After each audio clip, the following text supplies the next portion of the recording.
só terminando de compartilhar, e a gente já vai iniciar a exposição da professora Valéria.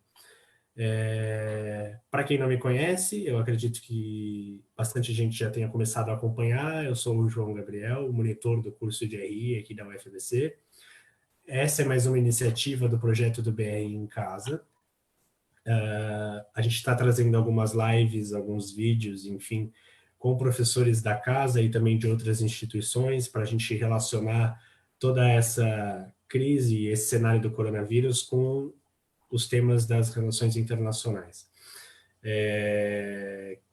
Agradeço para quem está acompanhando e para quem vai acompanhar posteriormente com o vídeo gravado também. Aliás, não se preocupem, o vídeo vai estar disponível gravado na página do Facebook, para quem quiser.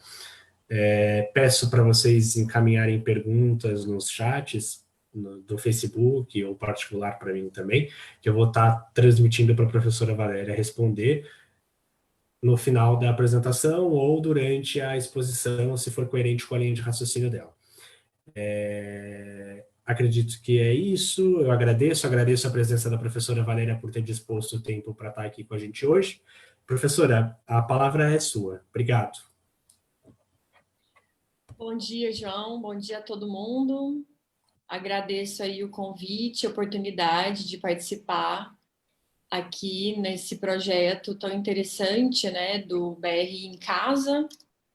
Parabenizo aí as pessoas envolvidas na organização desse projeto e espero contribuir um pouco para a discussão, para as discussões e os temas aí que estão sendo debatidos, tá? Bom, eu separei aqui, né, algumas coisas para eu falar, vou tentar não me estender tanto, tá? Apesar de ser muita coisa. E aí depois a gente abre para as perguntas, aí quem quiser fazer perguntas, fica à vontade, tá? Bom, o tema da live, né, a princípio aí seria então Covid-19, né, China e economia política internacional. Então eu vou procurar falar um pouco aqui sobre como essa epidemia, essa pandemia que a gente está vivendo agrava, né, e acentua uma série de tendências anteriores do capitalismo contemporâneo e da economia política internacional. Então, no meu entendimento, né, como eu já comentei em outras oportunidades, por mais que a gente esteja tratando de um fenômeno, né, de ordem aí de saúde pública, de epidemiologia e tudo mais, essa pandemia, ela, de certa forma, vai refletir, né, o contexto histórico, social e político que a gente vive. Então, eu acho que as doenças, né, esses fenômenos, muitos deles são resultado, né, de um contexto, de um processo histórico, de uma situação da forma de organização da sociedade.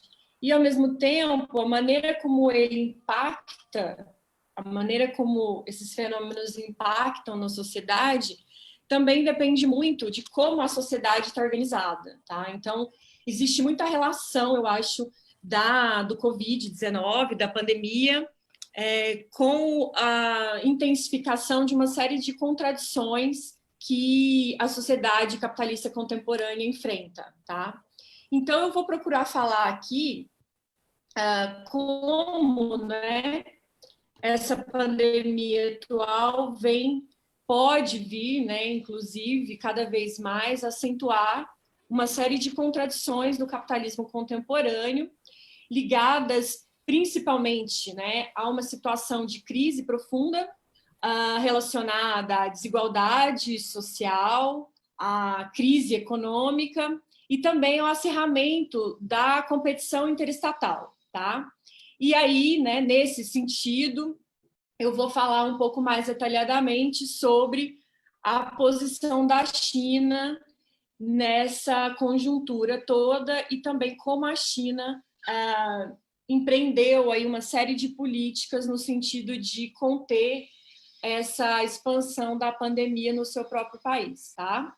Bom, então, o primeiro ponto que eu queria destacar, né, é que a pandemia ela acentua uma tendência, um cenário de crise profunda que a gente enfrenta no capitalismo contemporâneo hoje, né? Tem várias formas de entendimento e interpretação dessa situação de crise, né? Alguns autores, por exemplo, vão entender essa situação de crise a partir aí de uma perspectiva mais estrutural, né, seguindo uma orientação mais marxista, como o Chesney, por exemplo, que vai falar que, na verdade, nós estamos vivendo uma crise profunda de sobreacumulação e superprodução, tá? Então, como é que se daria isso? De certa forma, ao longo dessas últimas décadas, né, principalmente a partir dos anos 70, nós enfrentamos uma situação que é caracterizada por uma tendência à queda da taxa de lucro, né, no capitalismo, embora essa queda da taxa de lucro não seja muitas vezes perceptível, pois existe uma série de contratendências a essa queda, mas, de certa forma, essa característica, né, acentua uma queda da produtividade e da taxa de acumulação no capitalismo como um todo, tá? Além disso, essa crise estrutural, né, que o Chesney e outros autores, como Wolfgang Streeck, Joseph Schonara também ressaltam, ela é muito caracterizada por uma expansão do capital fictício, né? Ou seja, você tem um processo em que há um crescente avanço dos ativos e aumento dos ativos financeiros e uma espécie de excesso, né, de promessa de valorização desse capital fictício, ao mesmo tempo em que, né, pelo lado da produção, da economia real, não existe, então, né, de fato, a capacidade de compensar e responder a toda essa promessa de valorização especulativa e financeira, tá? Então, de certa forma, nós vivemos uma situação em que é como se fosse uma coisa meio arrastada, né? Nós temos uma série de formas de enfrentamento dessa crise. Os estados estão sempre tentando salvar, né, os bancos e tudo mais, mas, ao mesmo tempo, essa crise ela vai sendo adiada. Ao invés de ela ser resolvida, ela vai sendo adiada. Porque você vai criando, por exemplo, mais instrumentos de endividamento, mais instrumentos de acumulação financeira, e você vai como que adiando eternamente a solução dessa crise, tá? A própria entrada da China na economia internacional, para o Chesney, pode ser vista como uma forma de adiamento dessa tendência, né, de uma crise de sobreacumulação, ou seja, a China produz, né, e de certa forma ela deu um fôlego para essa situação de crise estrutural do capital, mas não resolveu a situação, tá? E, de certa forma, então, como é que essa crise se manifesta na realidade concreta, né? Ela se manifesta, por exemplo, através da manutenção de taxas de crescimento econômico muito baixas, né? De uma taxa de geração de emprego também menor, comparado, por exemplo, ao pós-Segunda Guerra, e também há uma crise, uma queda do nível salarial, né? Então, por exemplo, para a gente entender isso, é só a gente pegar a economia americana, né? A economia americana continua tendo um papel fundamental, né, no capitalismo contemporâneo. Você tem altíssimos lucros do capital financeiro americano, até mesmo das corporações transnacionais americanas, tá? Mas, ao mesmo tempo, a economia americana enfrenta um problema de dificuldade de aumento dos níveis salariais das camadas médias da população. Então, você tem um aumento até de emprego, você tem uma certa recuperação do crescimento, mas você tem, por exemplo, uma crise uma diminuição dos empregos na manufatura americana e salários que não são mais os mesmos do que aqueles que as gerações do pós-guerra nos Estados Unidos recebiam, tá? Então, nesse sentido, essa crise que nós observamos no capitalismo contemporâneo, ela vai reforçar muito a desigualdade, tá? Ou seja, você tem uma concentração de renda nas mãos desse 1%, né? Ligado ao mercado financeiro, às grandes corporações transnacionais, e, ao mesmo tempo, uma compressão da renda da população mais pobre, tá? Essa crise, além da desigualdade, ela também vai se apresentar na forma de uma crise do Estado, ou seja, os estados nacionais estão sempre preocupados em salvar, né, esse capital financeiro, essa crise que se manifesta, por exemplo, em 2008, mas, ao mesmo tempo, ele se desresponsabiliza cada vez mais do atendimento a serviços públicos, né, da oferta de serviços públicos para a população, né? Porque, de certa forma, ele vai ficar responsável por essa gestão aí meio estranha da crise. E, por outro lado, ele não tem, né? Ele começa a adotar uma série de políticas de austeridade, né? Digamos assim, agora eu não consigo mais ser um estado de proteção social, fazer uma welfare state, não dá mais, né? Como dava nos países europeus no pós-guerra. Isso, então, significa o quê? Que, em termos de sistemas de saúde, fornecimento de educação pública, é uma crise profunda, ou seja, as economias, em geral, né, principalmente ocidentais, não estão preparadas para uma situação de crise como a gente está vivendo. Por quê? Porque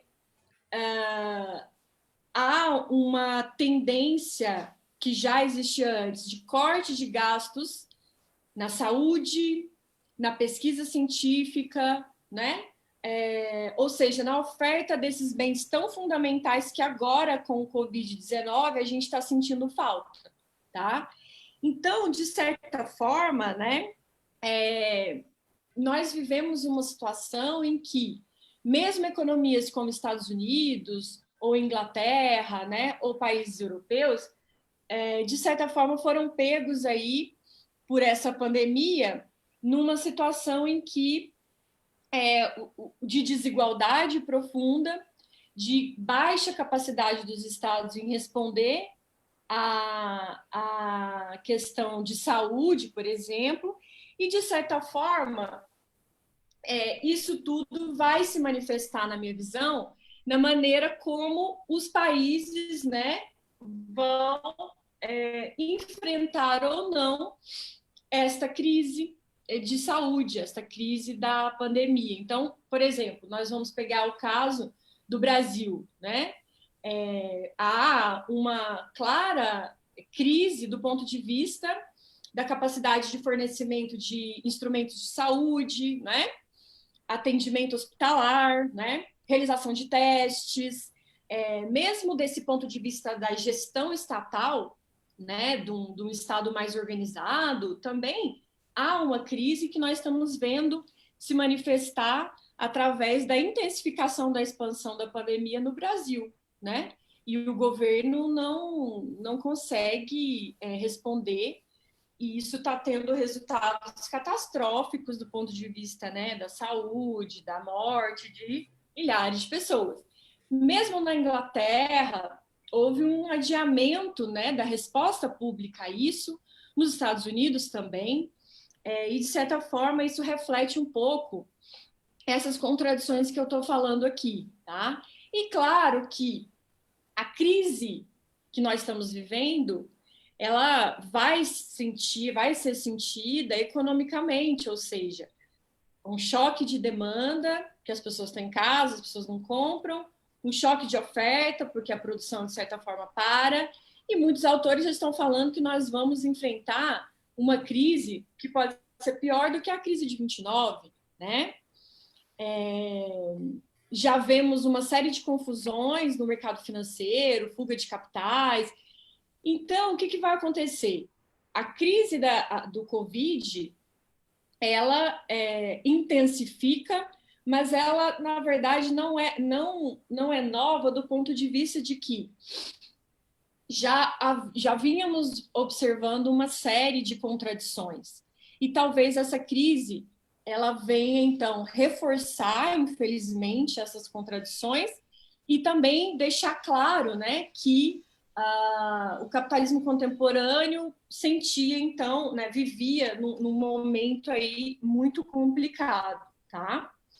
Bom, além disso, eu também queria destacar que essa situação que nós estamos vivendo, né, de pandemia global, de certa forma também vem intensificar e agravar tendências, por exemplo, de acirramento da competição interestatal, tá? Então, em que sentido que a gente poderia falar isso, né? Essas contradições que eu apontei antes já vinham sinalizando uma espécie de pressão das classes burguesas internas nos países para o nacionalismo, né? Então a gente vinha observando uma tendência, por exemplo, Trump nos Estados Unidos ou o Brexit na Inglaterra, que refletem muito mais uma pressão política do que necessariamente o fim da globalização. Mas, de todo modo, né, politicamente, nós estávamos observando, então, uma tendência a que governos, por exemplo, como o governo americano, deixavam claro a sua intenção de defender-se a todo custo, né? Abandonar aquela perspectiva de uma hegemonia americana que levaria, né, a democracia para o mundo, uma espécie de, né, universalismo aí dessa política externa americana, e nós estávamos observando uma tendência à defesa da nação antes de qualquer outra coisa. E aí, quer dizer, uma das expressões disso é justamente a guerra comercial Estados Unidos-China, ou seja, nessa situação atual, os Estados Unidos e a China já vinham intensificando, né, uma disputa que está cada vez mais acirrada, né? Ou seja, os Estados Unidos com essa pretensão, né, de retomar, né, o crescimento robusto, os salários mais altos, as corporações americanas, né, de certa forma, pressionando aí por um certo nacionalismo, e, de certa forma, os Estados Unidos encontrando na China, né, uma espécie de inimigo dessa situação toda e aquele que deve ser enfrentado. Então, nós estávamos observando uma guerra comercial entre Estados Unidos e China, né, em que os Estados Unidos se esforçavam muito para criar uma série de dificuldades para que a economia chinesa avançasse do ponto de vista tecnológico, né? Então, para além, vamos interromper as importações que vêm da China porque eles estão roubando nossos empregos, ok, né? Então, cria-se uma série de tarifas e tudo mais. A China, por outro lado, vai, então, criar dificuldades para o comércio ali americano. Essa guerra comercial, que se arrastava, né, já há bastante tempo, ela significava principalmente uma guerra em termos de tecnologia, ou seja, os Estados Unidos não aceitavam de maneira alguma que a China, e não aceitam que a China avance nas cadeias globais de valor e dispute, né, tenha acesso a tecnologias que apenas os Estados Unidos detêm. Então, ou seja, você observava, né, essa tendência ao acirramento da competição entre os dois, apesar de que essa guerra é muito complexa, porque existe uma interconexão muito grande entre essas duas economias, né? Ou seja, existe uma dependência muito grande do ponto de vista das grandes corporações, né, que produzem na China, do mercado consumidor americano, mas ainda assim nós estávamos vendo essa tendência, né? e também uma guerra de informação, né? Uma guerra no seguinte sentido, acusações de que os chineses, né, faziam, enfim, manipulações cambiais, enfim, investigações, né, em termos de produção tecnológica, enfim, toda essa guerra de informação que agora a gente está vendo se acentuar cada vez mais, né, com a crise do Covid, né? Quando vem a pandemia, né, o que vai acontecer, de certa forma? A China, que é o local onde surge, né, o vírus, logo num primeiro momento já vai haver, do ponto de vista americano, uma tendência a se aproveitar desse momento, né? Ou seja, vamos então começar a construir uma narrativa, né, de que o vírus é chinês, de que o vírus surgiu na China e que a China então tem uma pretensão de hegemônica, então ela vai criar tudo que for necessário para que isso acontecesse. Então começou, né, aí, ao longo desses meses, uma guerra muito grande de informação, que gerou comportamentos muito graves, né, de xenofobia contra os chineses e tudo mais.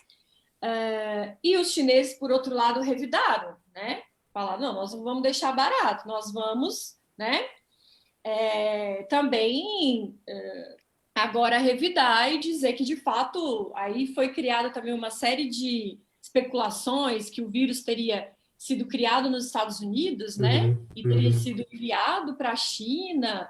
Então, ou seja, existe agora uma guerra de narrativas, uma guerra de informação muito forte.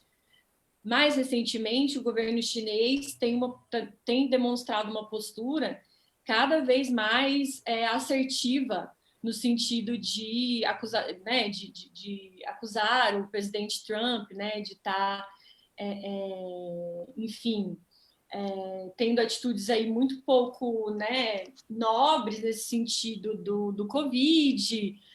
Então, a China ela está agora numa postura muito, digamos assim, clara também de combater essa narrativa, tá?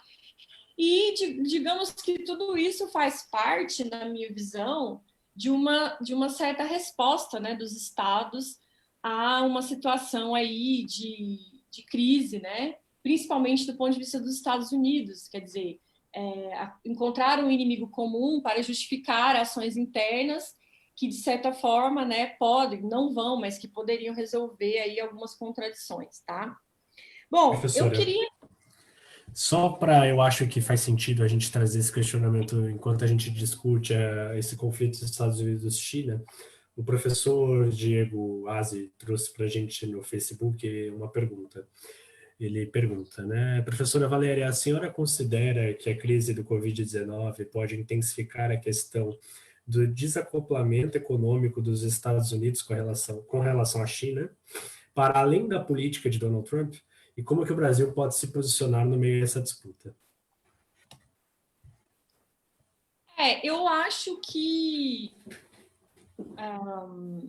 eu acho muito difícil pensar, né, nesse desacoplamento, porque de fato existe uma interconexão muito grande entre essas duas economias, do ponto de vista do comércio, do ponto de vista das finanças. Então, as multinacionais americanas, elas estão presentes em todo o mundo e também na China, né? E, de certa forma, os Estados Unidos ainda é um mercado consumidor muito importante para a China e também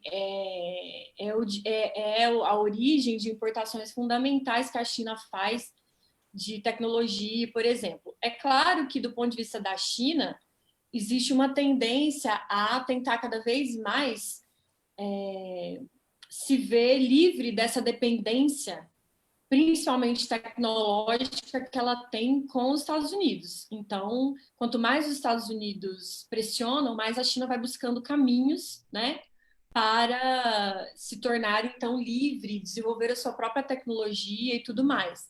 Mas eu acho que a pandemia atual, ela vai bagunçar muito essas relações intensificar essa disputa, mas, a princípio, eu não acho que haja um grande rompimento, né, entre essas duas economias, tá? Porque tem aí conexões muito fortes, tá?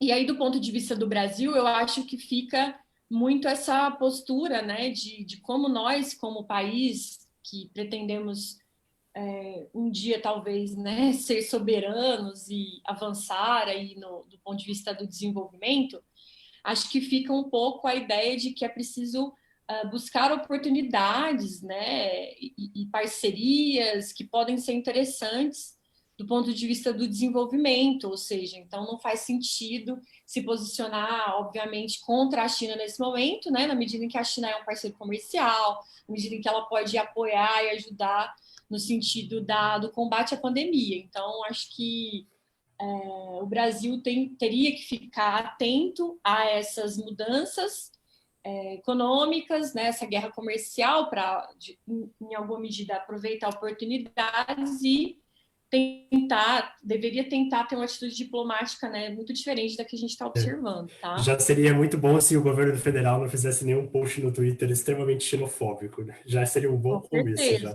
Com certeza, aí, né, enfim. Obrigado, professora, pela resposta. Queria só complementar, João, sobre agora já finalizando, daí eu já abriria para questões, falando um pouco mais detalhadamente, então, da China, né, de como a China implementou uma política muito ampla de combate, né, à pandemia. Eu acho que tem um lado fundamental que a gente tem que pontuar, que é o seguinte: ao contrário, né, de uma série de países ocidentais, o Estado chinês, de certa forma, embora inserido nesse capitalismo contemporâneo, né, e não estando descolado dessas contradições que eu apresentei, a China conseguiu, ao longo dos anos, se constituir como uma economia forte, um país que avançou muito e que criou um Estado que não seguiu essa cartilha, digamos, da austeridade, do corte de gastos e tudo mais, né? E que conseguiu controlar também essa hegemonia do sistema financeiro. Então, quando vem a pandemia, de certa forma, a resposta da China é muito eficiente. E por que é eficiente, na minha visão? Porque trata-se de um Estado que tem capacidades e tem condições financeiras e políticas de realizar um enfrentamento pensando principalmente na vida da população, tá? Então, o que a China vai fazer? Ela vai, né? E a Organização Mundial de Saúde reconheceu que foi dos experiências históricas únicas de combate à pandemia, né? Ao longo de toda a história, foi a maior situação de combate à pandemia em um país. Então, quando esse vírus aparece, o Estado chinês ele cria toda uma gestão dessa crise que está ligada, primeiro, a uma capacidade do Estado de coordenação, né, de gestão, uma capacidade de investimento na construção de hospitais, na disponibilização de testes em massa, um serviço de saúde pública que, com todas as suas contradições, conseguiu dar conta, né, do enfrentamento.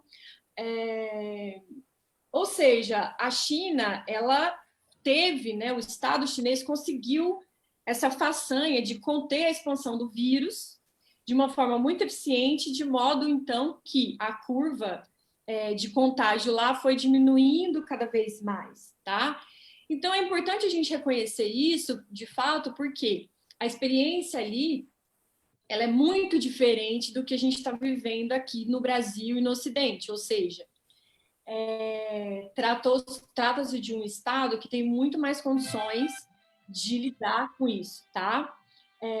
Isso é preciso destacar, resulta de um Estado que conseguiu e vem conseguindo, né, expandir economicamente, aumentar a renda da população, inserir uma grande quantidade de pessoas na economia e melhorar as condições de vida das pessoas, tá?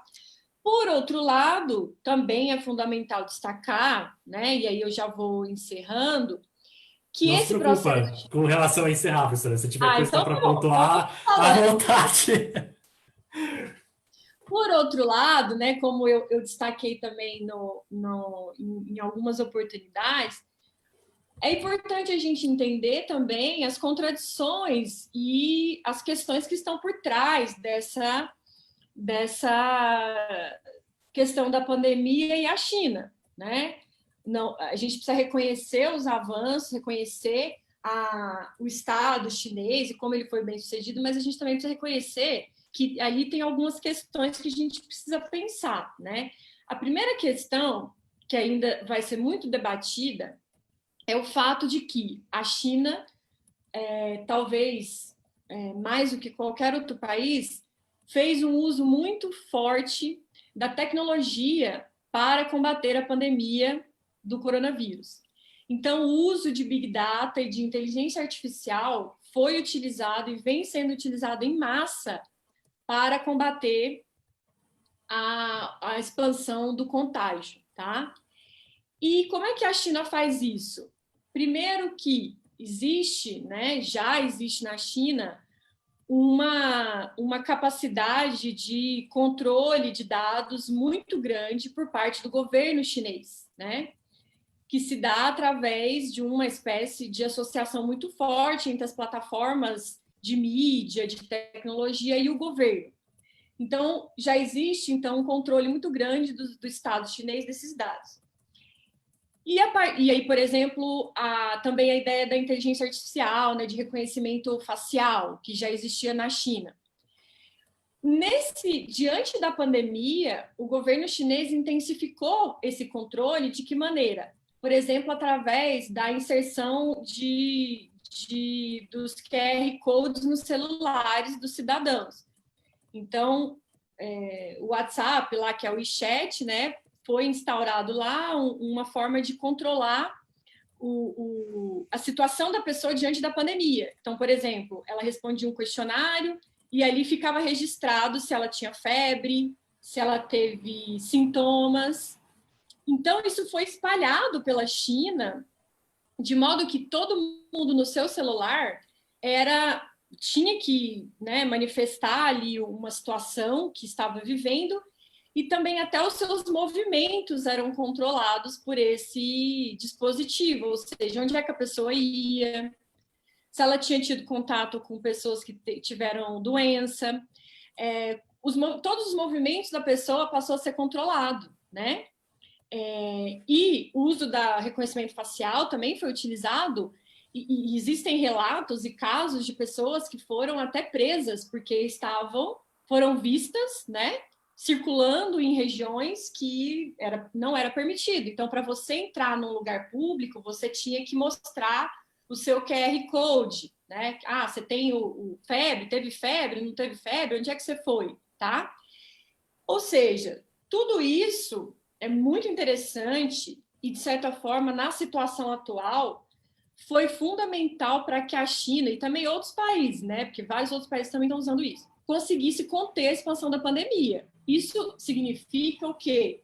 Uma capacidade de uso da tecnologia surpreendente para a contenção de doenças. Mas, ao mesmo tempo, e uma vez que isso vai ficar depois, também representa uma capacidade muito grave do Estado de controlar o indivíduo, ou seja, de controlar e ter acesso à privacidade, que é bastante complicado. Ou seja, então existe no Estado chinês o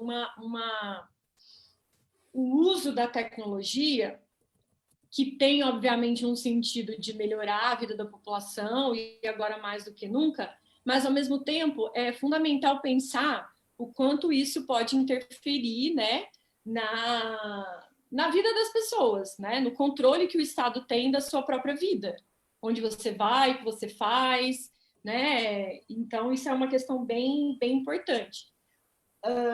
Outro ponto que eu acho que também é importante destacar, que pouca gente, inclusive, quer dizer, acho que teve uma live também, né, da professora Andréia, se eu não me engano, sobre a questão agroalimentar, né? Isso, teve. Que é, digamos, o seguinte, assim, a parte dessas acusações, dessa guerra que eu comentei de informação, né, Estados Unidos, China, eu acho que ela desviou um pouco o debate, sabe? Por quê? Porque veio aquele ataque xenofóbico, né? Os chineses vendem animais vivos nos mercados molhados, e é por isso que o vírus se espalha, então os animais entram em contato um com o outro, e isso depois vai para os humanos. Aí virou todos aqueles vídeos, né, dos mercados molhados na China, que agora foram proibidos, né? E nessa história toda, eu acho que o debate foi desviado. Por quê? Porque claramente isso tudo faz parte de um ataque, né? Principalmente do governo americano com relação à China, né? Mas ao mesmo tempo, a China, assim como os países ocidentais, quanto mais se moderniza, quanto mais passa por um processo de urbanização, mais ela vai se deparando com problemas típicos das sociedades ocidentais capitalistas. Por exemplo, os problemas ligados à questão ambiental, tá? Então, ou seja, talvez muito mais do que falar sobre essa coisa dos mercados molhados, é interessante falar que a China passou por um processo muito, muito rápido e muito forte de urbanização, que significou também, vem significando, um processo também de degradação ambiental, tá? Então, existe, enfim, para mim, né, existe um campo aí de pesquisa que é, de fato, analisar como esse processo de modernização acabou repercutindo, né, no desmatamento, na transformação de ecossistemas, enfim, numa mudança ali em termos de impacto ambiental dentro da China. A indústria de alimentos, né, a agroindústria de alimentos, que de certa forma, né, vai seguir, em muitos sentidos, a lógica da produção alimentar capitalista ocidental. E como tudo isso, de fato, né, também deve ser pensado quando a gente vai discutir a questão de por que os vírus aparecem, né? Por que os vírus aparecem, né? Muitos já têm comentado sobre isso, mas já é, né, bastante discutido sobre o fato de que o impacto ambiental contribui para, né, a transformação de ecossistemas e o surgimento desses novos vírus, seja pelo lado da indústria de alimentos, de animais, né, a forma como se produz animais, e também a questão do desmatamento, da desregulação de ecossistemas, até mesmo em termos do aquecimento global, né, de como que pode haver uma tendência a surgimento, inclusive, de novas doenças. Então, ou seja, a China, ela seguiu um caminho que foi muito bem sucedido do ponto de vista econômico, social, mas, de certa forma, que também teve um impacto e tem um impacto ambiental muito grande, que também deve ser pensado, né? De certa forma, houve uma desregulação, uma ruptura muito grande da sociedade chinesa do ponto de vista do período socialista, né, das comunas, de uma forma de vida que era muito mais, digamos, sustentável, tá certo? E aí, depois dos anos 80, você tem um boom de crescimento, uma modernização, e isso, óbvio, tem impactos muito grandes, né? Ambientais, tá? Bom, então eu acho que é mais ou menos isso, João, que eu queria comentar, né? Não sei se eu fui muito clara, se foi muito confuso, mas enfim, quem tiver dúvidas, aí você pode fazer perguntas e eu posso responder agora. Legal. Obrigado, professora. Eu acho que foi muito interessante e é importante trazer essa perspectiva da China para essa discussão, porque muita coisa hoje está centralizada muito pela tendência também a importância que os Estados Unidos têm regionalmente, está centralizada na perspectiva estadunidense. E eu queria perguntar, voltando um pouco lá para o começo, quando você estava discutindo economia política internacional, nesse viés, né, nesse sentido, eu queria perguntar se você vê, e é uma pergunta clássica que a gente tem visto em várias lives que a gente fez, e está bem alta também. Se você vê com essa tendência a uma atenção à financiarização do capital e essa falta de preocupação com as requisições sociais e da população, enfim, se você vê um início de uma crise da acumulação sistêmica de capital e se a China ela se coloca no jogo, eu acho que sim, já adiantando um ponto de vista meu, se ela se coloca no jogo a partir desse soft power que ela está fazendo com toda a crise do coronavírus, para ascender a uma hegemonia para o mundo ocidental também. Como que tem sido a participação chinesa nesse jogo político para conquistar a posição de hegemonia? Então, acho que primeira coisa, né? Essa crise, né? Ela vem se manifestando, eu acho, de forma concreta, de muitas maneiras. Então, a gente vê muito essa questão, por exemplo, de que os juros estão baixos, né? Às vezes a política monetária ela é bem solta, mas nem isso faz com que a demanda se aqueça, o investimento volte e tudo mais, né? Isso é um sinal, digamos assim, é um sinal de que os problemas são muito profundos, são muito estruturais, tá certo? Então você observa o quê? Não existe um grande enfrentamento do ponto de vista, vamos fazer uma ampla política fiscal, né? De reconstrução, geração de emprego, de demanda, isso não existe. O que existe? Vai fazendo ali uma política monetária que não adianta muito, né? O investimento muito grande não volta, o emprego bom não volta, o salário continua, e ao mesmo tempo o Estado continua, né, essa lógica da expansão financeira, né, da criação de uma série de ativos, da especulação. Depois da crise de 2008, isso continuou, tá certo? Quanto mais isso continua, mais essa crise vai sendo arrastada. E aí, os novos elementos digamos assim, arrastar esta crise vai gerando mais crise ainda, tá? Ou seja, você vai criando mais mecanismos que podem gerar, por exemplo, bolhas, né? Existe um problema muito grande de dívida hoje das empresas, por exemplo, um endividamento muito grande das empresas, também na China. Na China, do ponto de vista principalmente dos governos provinciais, tá? Mas no Ocidente, um endividamento muito grande por parte das empresas, de forma que, assim, se essa coisa pode explodir a qualquer momento. Se tiver uma crise econômica muito profunda, pode ser que essas empresas não consigam mais se manter, porque o patamar ali é muito tênue, tá? Então, você vive uma situação muito complicada que, a qualquer momento, pode se converter numa crise muito mais profunda em termos das crises financeiras. No caso da China, também existe uma preocupação com relação a uma série de bolhas, né? Por exemplo, no mercado imobiliário, né? Então, tem um mercado muito aquecido, bolhas, muitos dizem que formação de grandes bolhas, pode ser também que entre no momento em que pessoas, empresas com dívida não consigam pagar e aí estoura essa bolha, tá? Então, de certa forma, a China, ela entrou muito nesse jogo também. Agora, com a diferença de que lá você tem um Estado que consegue responder muito mais a essas questões. Então, um Estado que consegue, né, pagar, que conseguiria resolver um problema de bolhas, por exemplo, muito melhor que aqui. E um Estado que está tentando investir e desenvolver, principalmente, tecnologias para, né, criar, de certa forma, aumento de produtividade, geração de emprego, de renda, tá?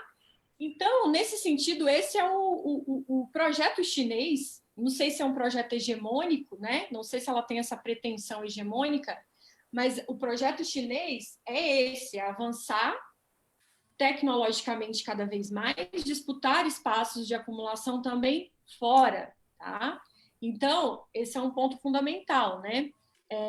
A estratégia chinesa hoje é a estratégia muito mais, digamos, assertiva, ou seja, eu quero disputar o mundo, as minhas empresas querem alcançar, investir fora, eu quero disputar mercado consumidor, eu quero que esses meus capitais, que existem em abundância, sejam investidos em projetos de infraestrutura, como o Belt and Road, tá? Eu quero também, politicamente, ter uma contribuição, por exemplo, com essa coisa agora dos chineses, né, oferecerem ajuda para o combate à pandemia, para vários países do mundo, né, máscaras, equipamentos, ajuda financeira, respiradores. A China está fazendo tudo isso porque, de certa forma, ela também tem o seu projeto de expansão, né? E só que assim, existem muitos desafios, né? Porque os Estados Unidos, apesar disso tudo que eu comentei, ainda detém as maiores empresas de tecnologia, de biotecnologia, né? Há uma expansão, uma força militar única, né? Muito grande e também monetária. Então, eu diria que é difícil romper essa hegemonia, mas a China ela vai tentando avançar nesse sentido, né? Uhum. Pessoal, quem quiser inscrever perguntas no Facebook, fica à vontade. A gente está agora nesse momento de expor as opiniões e comentários que vocês trouxerem para a gente. Professora, eu entendo que esse deslocamento de posição hegemônica dos Estados Unidos hoje seja algo ainda muito complicado, porque os Estados Unidos ele detém um grande poder militar, uma grande capacidade econômica, muito capital, enfim. Mas existe, você vê, quero saber se você vê, se você consegue enxergar na China algum paradigma político, econômico que possa fazer conflito com essa hegemonia que a gente está dentro hoje. Por que eu pergunto isso? Durante as mudanças de hegemonia que a gente teve na história, e aí eu estou me referindo ao livro do Giovanni Arrighi, que eu li na sua disciplina, por sinal, a gente teve mudanças desses paradigmas políticos e econômicos. Na hegemonia britânica, a gente teve a difusão do liberalismo, e aí com os Estados Unidos a autodeclaração de independência de alguns estados, enfim. Então, sempre que você tem um projeto hegemônico, esse estado ele apresenta também um paradigma político, um paradigma econômico. A China hoje, ela apresenta algum caminho contrário ao que já está sendo feito no mundo hoje, ou ela está atuando mais com uma manutenção do sistema que a gente já está acostumado a viver? Então, essa é uma pergunta bem interessante, né, João? Eu acho assim, a China, né, de certa forma, por um lado, quando vem as reformas, né, a abertura com o Deng Xiaoping, nos anos final dos 70 e início dos 80, a China ela acaba aderindo, né, à lógica de produção capitalista, no sentido de que abre-se, né, a possibilidade da expansão de uma classe interna capitalista controlada pelo Estado, tá? Mas que, de certa forma, hoje, né, vem crescendo e ganhando muita força, tá? Eu estou falando de uma burguesia, dos bilionários, de uma elite que disputa, né, poder, claro que ainda submetido à regulação estatal, mas que pressiona por uma intensificação da lógica de produção e modelo capitalista, tá? Isso se dá, por exemplo, via privatização de terras, né?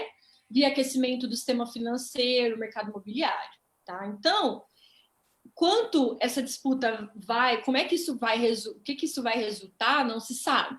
Depende muito de como o Partido Comunista Chinês vai lidar com isso, tá? Agora, de certa forma, por um lado, ainda que com essa classe capitalista, a China ela apresenta um modelo de Estado que é muito diferente do neoliberal, né? Como a gente viu. De certa forma, do ponto de vista da regulação, da gestão, tá? Então, pode-se dizer que esse modelo de Estado mais forte pode representar uma influência fora, tá? Mas, do ponto de vista, digamos, mais político, é importante dizer que houve um abandono, de certa forma, de um internacionalismo que estava muito presente na China maoísta e na China socialista. Ou seja, uma política externa extremamente conectada com o terceiro-mundismo, com o combate ao imperialismo e a difusão do socialismo como estratégia política contraposta ao liberalismo capitalista ocidental. Hoje em dia, eu não vejo que a China tem uma postura nesse sentido. Eu vejo que o nacionalismo presente lá, ele está muito ligado a essa estratégia nacional de soberania e ascensão, mas, de certa forma, isso não significa que a China tenha um projeto externo de subversão da ordem liberal, tá? Isso, ou seja, politicamente, e aí eu estou lendo bastante sobre isso, há um rompimento daquele internacionalismo típico do socialismo anterior e, de certa forma, a China ela vai se conectando com o mundo através de uma política mais pragmática, né? De conexões econômicas, de exploração de recursos naturais, tá certo? O que se chama de globalismo chinês, né? Esse globalismo, ele, até o momento, na verdade, não representa uma espécie de intenção de ruptura com a ordem capitalista ocidental, né? Ela se conecta com os Estados Unidos a partir dos anos 70, há uma retomada das relações, né? A partir disso, uma interconexão muito grande da China com o capitalismo ocidental, uma criação de um modelo, de certa forma, bastante diferenciado e promissor, mas, de certa forma, eu não vejo ainda, por enquanto, uma orientação diferente desse ponto de vista político, né? Pelo menos até o momento. Legal, legal. Era exatamente o que eu queria saber. Obrigado, foi muito esclarecedor. E eu acho que a pergunta que a gente recebeu agora da Verônica Hipólito vai contribuir um pouco com o que a gente acabou de conversar. Antes de passar a pergunta, Verônica, eu quero te convidar a assistir as outras lives que a gente tem gravado na página também. Provavelmente elas podem te ajudar.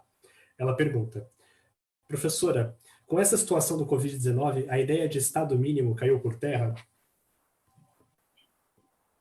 Olha, seria ótimo, né? Seria muito bom, mas, infelizmente, eu acho que não.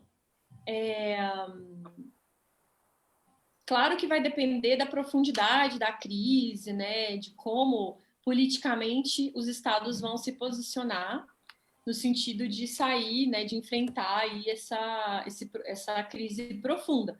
Mas é muito provável que depois que, uma vez que essa crise passe, né, seja revertida de alguma forma, você tenha pressões políticas muito grandes para que o Estado continue, né, mínimo, e todas essas contradições que a gente falou continuem, infelizmente, né? Por quê? Porque isso deriva de disputas políticas, de pressões políticas, e, de certa forma, no momento, né, eu não vejo que há uma sinalização para uma mudança, tá?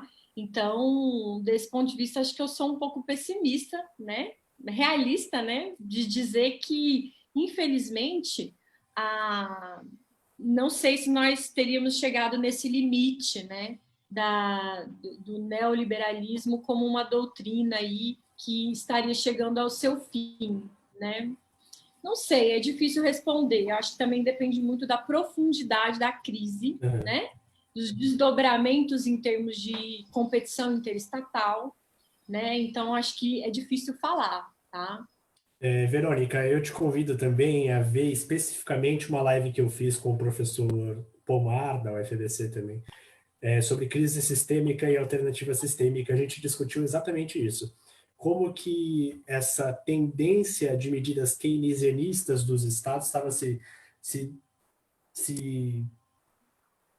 se resolvendo nos estados ao redor do mundo, e se isso era de fato uma coisa promissora, se os estados eles passariam a ser keynesianistas, ou se era uma coisa mais ilusória, e se o capital ia acabar se flexibilizando para voltar às questões que a gente já enfrentava antes dessa crise do coronavírus. Então, acho que é uma live interessante para você assistir, se você quiser entender um pouco mais sobre essa questão do estado mínimo e como que o mundo tem se comportado.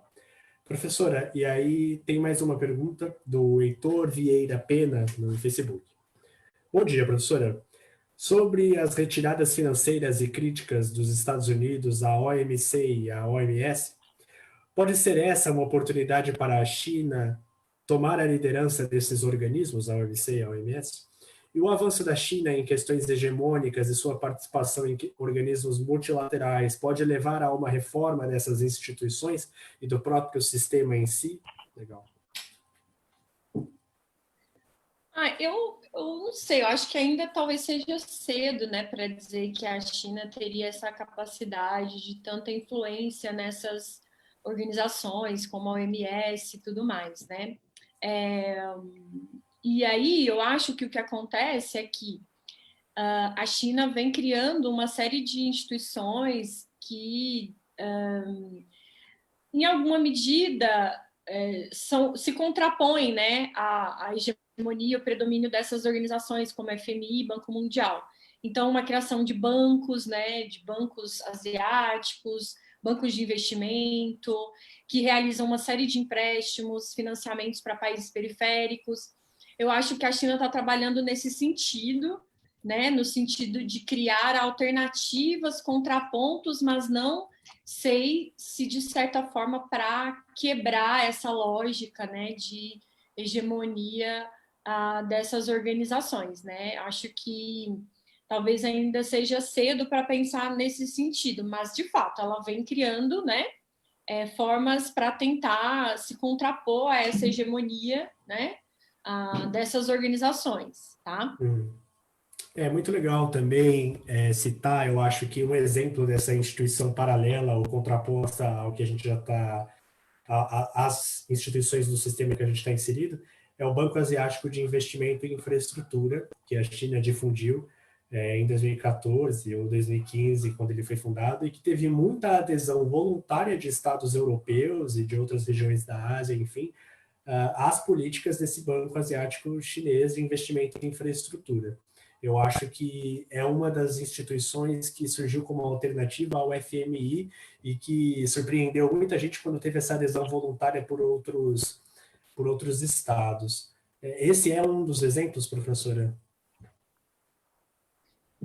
Com certeza. Eu acho que o Banco Asiático certamente, né, é central, né? Inclusive mesmo para o projeto agora de expansão, que é o Belt and Road, né? É fundamental para essa ideia de expandir os investimentos, o capital mesmo chinês no mundo. Isso é fundamental, né? Eu não sei até que ponto que ele rivaliza, né, com instituições como a FMI. Eu não sei se a gente ainda já poderia dizer isso, mas certamente é um esforço institucional muito, muito importante, né, principalmente para países periféricos também, né, países africanos, países latino-americanos que podem encontrar aí alternativas de financiamento, né, que pode ser fundamental para a infraestrutura e tudo mais, né? Ao mesmo tempo que cria, digamos, novas relações aí de endividamento, né? Diferentes daquelas ocidentais, né? Legal. Professora, a gente já não tem perguntas inscritas. Então, eu vou encaminhar para a finalização e também bastante gente vai poder acompanhar posteriormente. Se quiserem passar perguntas particular para mim, e se a gente tiver algum encontro próximo com a professora Valéria novamente, a gente pode ter uma nova oportunidade para responder elas, para quem acompanhou até agora e quem vai acompanhar posteriormente. Eu agradeço para quem ouviu a gente até aqui, já estamos com exatamente uma hora de exposição e de comentários, discussões, enfim. Peço para quem ainda não curtiu a página do BR em Casa para, por favor, curtir e compartilhar com a quem interessa. Vamos passar já logo mais a agenda da próxima semana com as lives, vídeos, podcasts, enfim, que a gente tem feito para vocês acompanharem durante a quarentena. Professora, eu agradeço por ter se disposto, pelo tempo que você dispôs aqui com a gente. Acho que o projeto tem sido muito legal, tanto para vocês quanto para nós alunos, para vocês poderem expor o trabalho de vocês, para a gente saber o que vocês têm feito de pesquisa, extensão, ensino, enfim, dentro da universidade também. Obrigado à comunidade externa que acompanhou a gente. E é isso, professora, eu dou esse espaço para você fazer conclusões, pensamentos finais, agradecimento, enfim. Eu agradeço, João, agradeço aí o convite, parabenizo a iniciativa. Eu queria concluir assim, dizendo que é importante a gente pensar que essa crise, né, a pandemia, ela tem implicações muito profundas, pode ter implicações muito profundas e muito para além, né, das questões que a gente comentou aqui. Eu acho que é um momento aí de pensar também que haverá possivelmente uma mudança das relações de trabalho, uma mudança de comportamento. Eu acho que tem dimensões, né, dessa crise que são aí que a gente ainda nem tem muita noção, né? E que, enfim, é também fundamental pensar, né, os impactos dessa crise a partir de dimensões, né, enfim, psicossociais e tudo mais, que eu acho que são fundamentais. E também pensar que essa crise, ela também representa, talvez, né, um momento da gente pensar na nossa forma de produzir, nossa forma de lidar com a natureza, né? Eu acho que essas questões, por exemplo, que eu comentei, né, ambientais e a forma de produção alimentar são muito importantes. Eu acho que é a hora da gente pensar que também não adianta nada, né, reverter, sair da crise, crescer economicamente, se a gente adota um modelo que é tão prejudicial assim para o meio ambiente, né? E que, na verdade, pode nos colocar numa situação muito complicada com o surgimento de novas doenças. Então, eu acho que é hora de uma reflexão profunda da maneira como a sociedade capitalista está organizada, né? A discussão de alternativas mesmo mais estruturais, né? Muito além da questão do Estado, das políticas fiscais e monetárias. Acho que é hora da gente refletir, né? Que tipo de sociedade que a gente está construindo, que tipo de sociedade em termos de, né, desenvolvimento das forças produtivas, o quanto isso pode ser complicado para o nosso futuro, né? Acho que esse é um elemento muito importante, tá? E é isso, eu agradeço. Obrigada a todo mundo que participou, tá? Estamos aí. Obrigado, professora. Espero que a gente tenha novas oportunidades de te receber aqui no espaço. Pessoal, boa tarde, boa sexta-feira. E para lembrar, a live vai estar gravada e quem quiser pode acompanhar as outras também. Obrigado, gente. Tchau.